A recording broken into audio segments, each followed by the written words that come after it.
Welcome to Backstage with Geoffrey Morrissey. I am your host, Geoffrey Morrissey.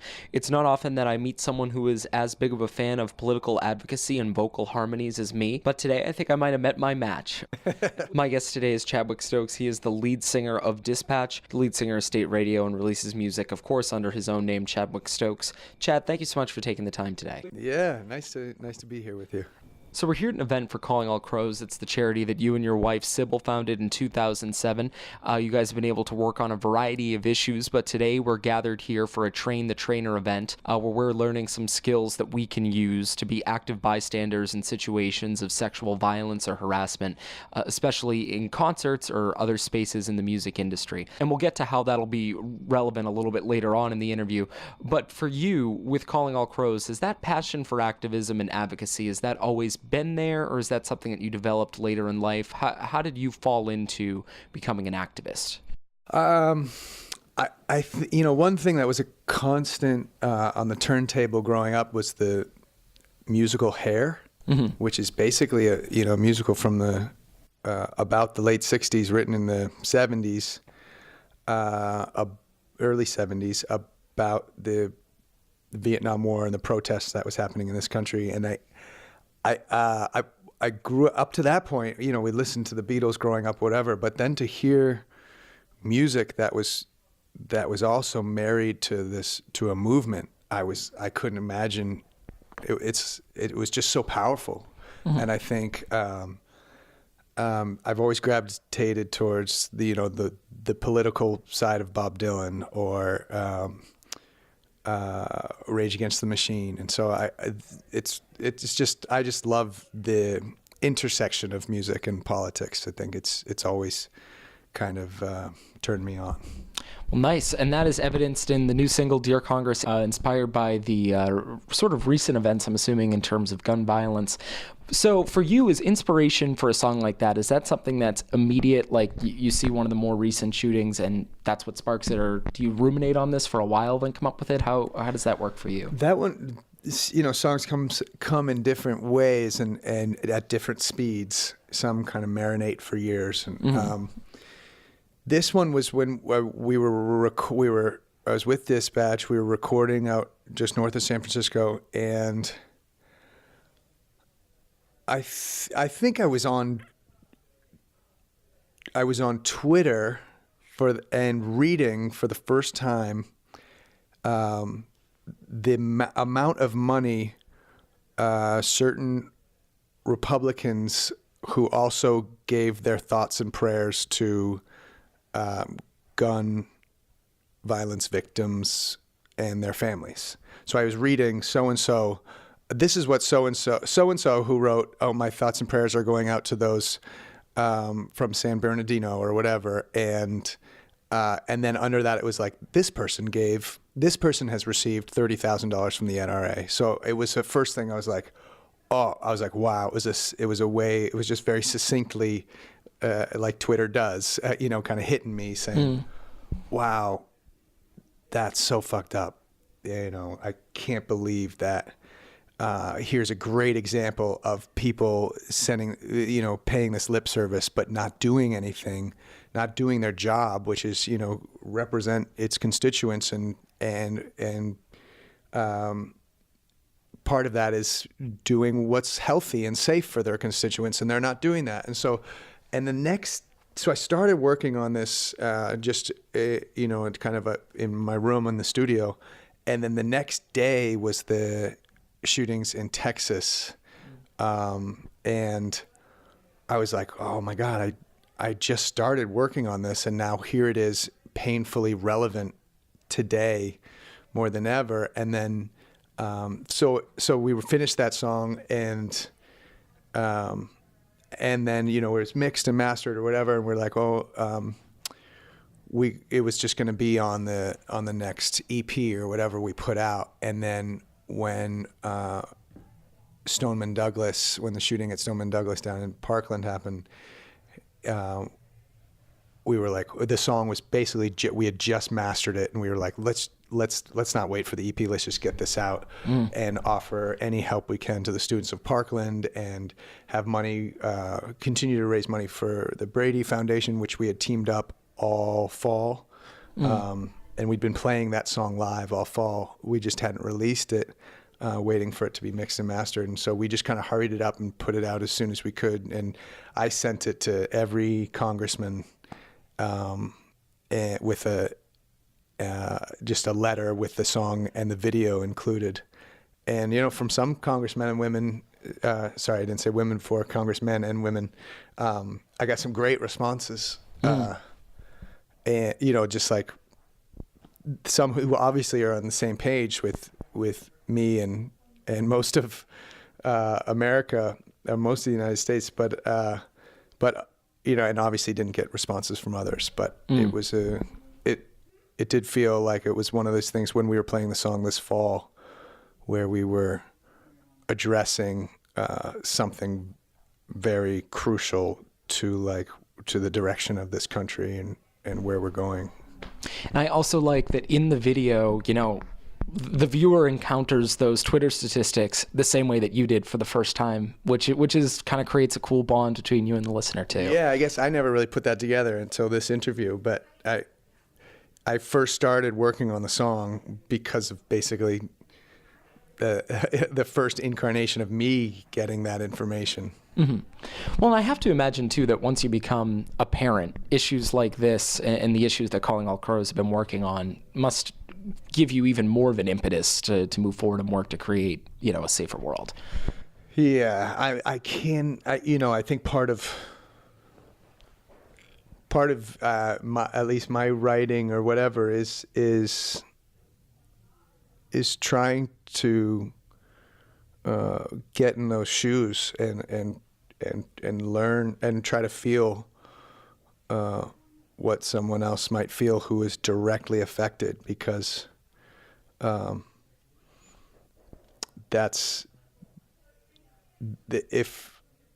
I wasn't to do that, then I would just write songs about other things. But I do think it's important to be like, to all parents out there, to just be like, can you imagine if it was one of your kids and how fucking crazy you would be about trying to prevent this from ever happening again, so that your 5-6-year-old didn't die in vain, so that others don't have to go through the same pain you're going through.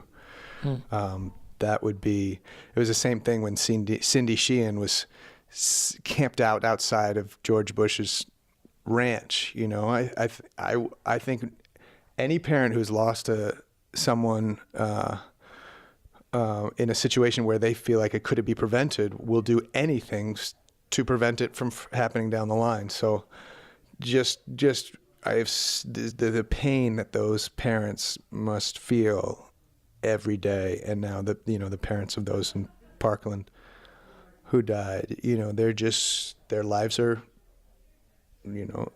total, have changed and are in many ways are ruined. They just will never be the same, and it's just crushing to think of their reality. Yeah, of course. Very well said. And then Calling All Crows, again, doing some work here with gun violence prevention. It's not the only work that y'all are doing, though. You have a lot of exciting things planned for the Dispatch Tour. So tell me a little bit about that. What can people sort of expect to see when they come and see you this summer? Yes, we're having a action village or an action center where we'll have a bunch of different things. We'll have head count there, registering people to vote. We'll have some the Brady campaign and Stop Handgun Violence, two organizations we've worked with, will be there, sharing a table to prevent more gun violence. And whether that is trying to make it so that there's universal background checks, or that the AR-15s are not available to folks. That's kind of the low-hanging fruit for activists like myself. So I think there'll be information there. This tour will have a theme towards or focusing on Native Americans in this country, and especially some of our friends in Pine Ridge and the school system there, where we visited, but probably extend to some of the pipeline controversies too, and just kind of shed a light on how the violence and the dishonesty that continues with Native Americans, and how they, to this day, it's still a struggle because of certain policies and in which they're treated like second-class citizens. So that continues to this day, and trying to help. So join up with different Native organizations that are fighting for their rights.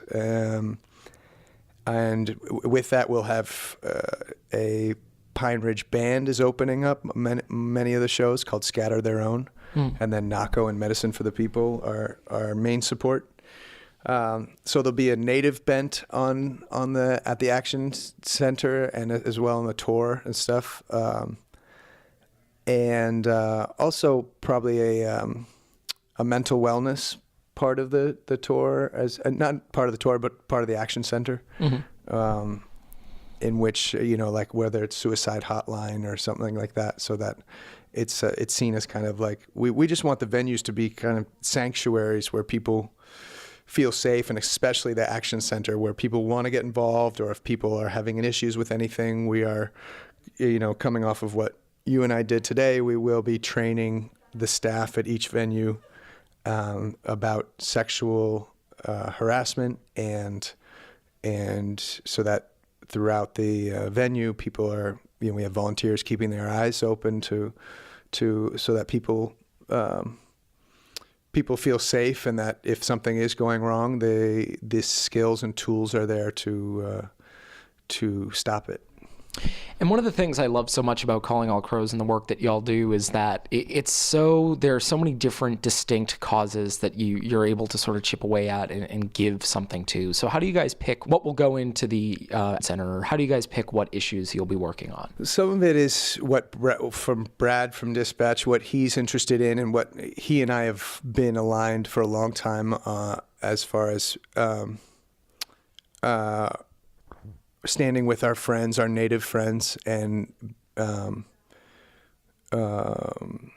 advocating and collaborating with them, so that that population is not forgotten, and standing alongside with them, so that Washington hears that, not that we are like some kind of saviors, but just that we're standing with them in solidarity. So as part of it is the alignment of Brad and myself, trying to figure out what because we don't align on everything. And the other is, what's happening in the moment in this country is undeniable, like the gun stuff. We feel like we weren't going to continue with that. That was like the fall, and we weren't going to continue that with this summer. But we feel like we can't let it go now because it continues to happen with such frequency. And we're just like, well, we just got to keep fighting the fight there. I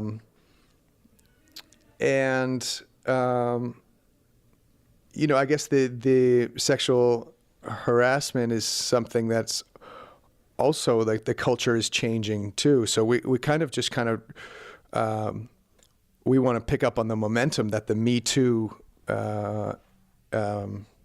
movement is having, and also be part of that cultural paradigm shift in which women who are coming out and saying, hey, so-and-so did this to me, that it's not like, oh, you're overreacting, or you're, too sensitive. Like, no, this is happening, and it's happening at our shows, and we don't want to turn a blind eye to that. So it's kind of riding the wave of what we're kind of feeling in the moment, and also what the two of us feel most aligned on. Nice, nice. I like it a lot. I also like the new-ish album, America Location 12. One of the things that just fascinates me about that is how songs about friendship, how songs about love, how songs about politics, they just all coexist so well in that record. But we'll stay closer to the politics ones for now. Thanks, man. For Rice Water, that song is sort of the chorus lists out some of the things that we don't need. So I feel like the flip side of that for you would be, what do you think is one of those things that's missing from the world, from political discourse, that we do need, that's sort of lacking right now? It's easier for me to answer what is in there, and that would be there's too much money in politics. Yes. So to answer your question, I guess what we do need is less money. Okay. Because we're just swimming upstream if we're going against all these lobbyists, and there's so much money in politics that people like you and me, the constituents, even though we're voting, even if we vote in the right person, they have such an uphill battle because they're fighting the lobbyists, and it's just. So I would say that if we could have less money in campaigns, campaign finance reform would be huge. Because think of the millions of dollars that are going into these campaigns. Yeah. Whether it's super PACs or not, like that, there should be a cap, I think, and a time limit too, so that campaigns don't last for 2 years and cost $100 million or more. That money could go to other places where it's really needed. Agreed. And then I have to say probably my favorite line on the record, or two lines, is after all is said and done, there was so much more to relate. And I feel like a lot of the work that you have to do in advocacy is finding common ground and relating to people. And as you were talking about, sort of aligning the interests of two parties that might not see the same all the time. So how do you go about that in your own advocacy, activism, or making music? How do you try and find common ground and be able to relate to people?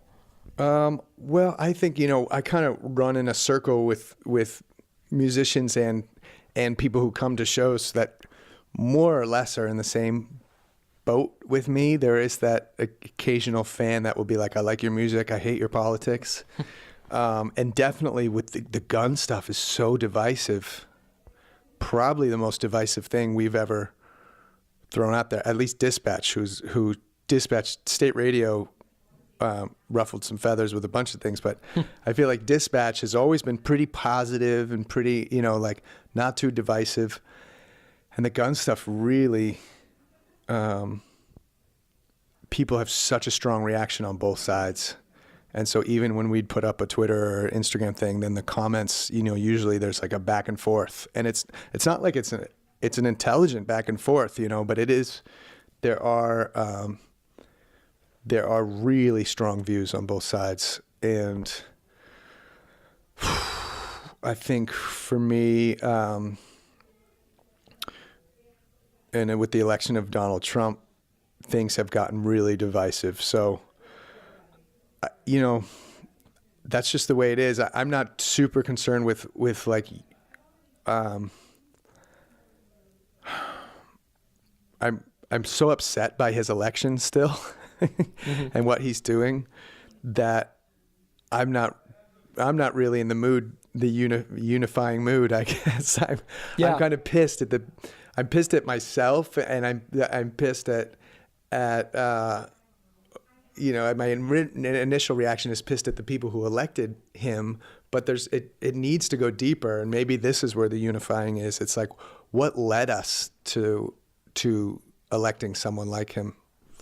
And, someone who's taken social services away, someone who's taken, my friends with huge medical bills, or friends with disabilities have these services taken away from them that really affected their lives. So it's, not to mention a myriad of other things that he's doing or taking away. So it's a really interesting time to be from this country, and there's a lot to fight for. I guess the unifying comes in, I was a huge Bernie Sanders fan. I think I think when it became Hillary against Trump, it was very hard to. People wanted something so different than what they'd had. That there or people, a bunch of people in this country felt forgotten, and that's where Donald Trump came in. So I think the question for me and unification is like, what are we doing wrong? What's our government doing wrong, and what has our government been doing wrong? That has where so many people are feeling like have fallen through the cracks. Yeah. And I personally think Bernie Sanders would have been the savior there, but he was almost too out of left field to make it to the big show. But I think where music can unify, that's a special thing, and that if like in Dear Congress, our song, it's less political, although the video is very political. The song itself is more personal, and I think maybe that's where we can all agree. Well, true. And then you do a ton of these interviews, which as a journalist I appreciate. So what do you wish journalists would ask you about more often? Well, usually journalists want to talk about politics, and I do too. So there you go. Okay.